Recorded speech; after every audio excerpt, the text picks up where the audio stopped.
University से आते हुए एक भिखारी पर नजर पड़ी जो खासी धूप में बैठा हुआ था, जिसके ना हाथ थे और ना ही पांव, जिसके ऊपर बहुत सी मक्खियां बैठी थीं और वो उनको उड़ा भी नहीं सकता था।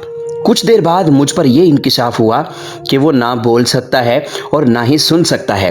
वो भीख मांगने के लिए तो बैठा हुआ था, लेकिन सदा लगाने के भी काबिल नहीं था। मैं मुसलसल उसको देखता और ये सोचता रहा कि उस भिखारी की जगह मैं भी तो हो सकता था। फिर उसकी जगह पर मैं क्यों नहीं? मैंने तो कभी कोई ऐसा काम नहीं किया जिसकी वजह से मैं इस हाल में नहीं। आखिर मैं क्यों नहीं उस जगह पर? मुझे क्यों अल्लाह ने वैसा नहीं बनाया?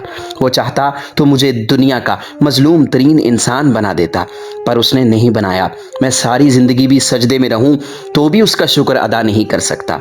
हाथ, पाँव, आंखें, कान सब तो दे रखा है अल्लाह ने।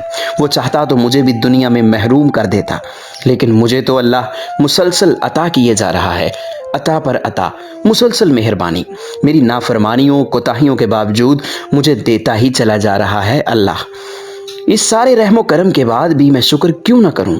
इन आंखों का जिनसे मैं देख सकता हूं, इस जुबान का जिससे मैं जिक्र कर सकता हूं, इन हाथों का जिससे मैं दुआ मांग सकता हूं। अल्लाह की दी हुई हर नेमत का आखिर हम क्यों शुक्र अदा ना करें?